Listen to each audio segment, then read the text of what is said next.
Now, they say you don't always learn what your parents teach you, but you learn what they do. This is one such story. As a kid, I loved spy TV, shows and movies, The Man from U.N.C.L.E., I Spy, James Bond, and of course, The Prisoner, which to this day I still don't understand. So I watched all these spy shows and I learned. Now, my mom knew all that stuff already because she was a mom. When my parents were away, my much older brothers would sometimes throw a party and clean up as best they could. I, being the kid, would watch my mom go through the house when she got home, and in less than 2 minutes, she would say, "They had a party." It was amazing to watch. If the tiniest thing was out of place, or if something was dirty, or for that matter, clean, she would know about the party, and they would be in trouble. I watched and I learned. Years later, after college, I spent a summer at my parents' house. My parents were going on vacation, and I would be alone. I decided to have a big party with friends from college, my musician friends, my local friends, and old girlfriends. I wondered how everyone would mix together. Well, they didn't.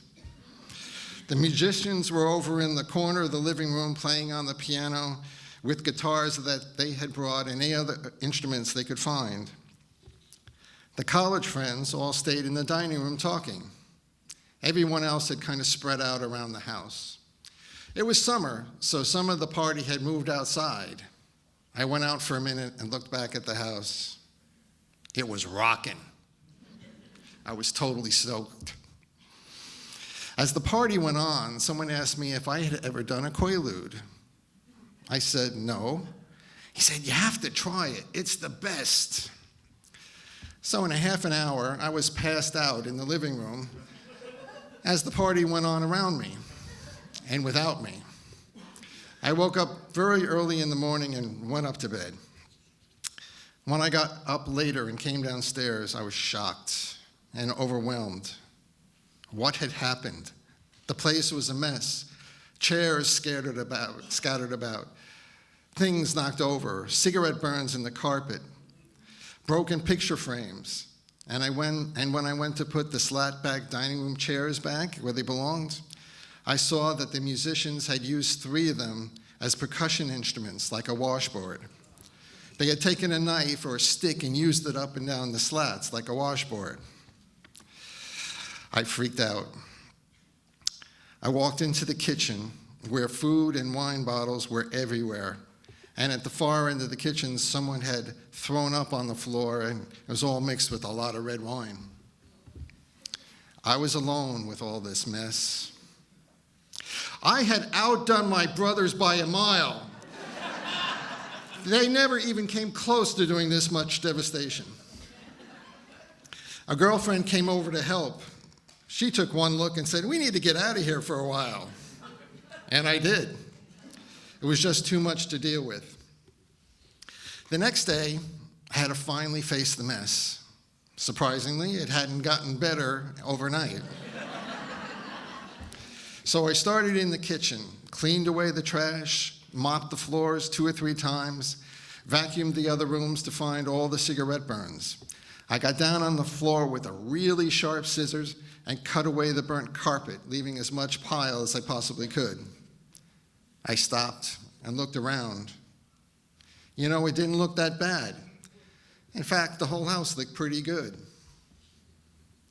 But I still had to do the chairs. They needed to be sanded. How was I going to sand down the dining room chairs and make them look the same as the rest of the chair or the other chairs that were there? I was not a woodworker. I got help from a friend picking the stain and the finish, but it was now time to start the chairs. It was raining, so I took the chairs to the basement and took the first swipe with the sandpaper. It turned white. My stomach fell to the floor. How was I going to pull this off? I was scared. But there was nothing left to do but to carry on. I continued sanding down the chairs and sanding some more, and the slats were all white now. It was time to apply the stain. But what if it didn't look right? I had no choice. Well, it turned out the stain was a perfect match, and so was the urethane. And on the last day, I gave the house one last check, and I was done. My parents came home, and my mom walked around the house. I held my breath. She didn't say anything. I had gotten away with it. I went out for a while, and when I got back, my mother asked me, "Did you have a party?" I froze. What had I missed? What did she know? I asked, "Why?" She said, "There's a wine bottle in your bedroom closet, and I thought you must have had a party."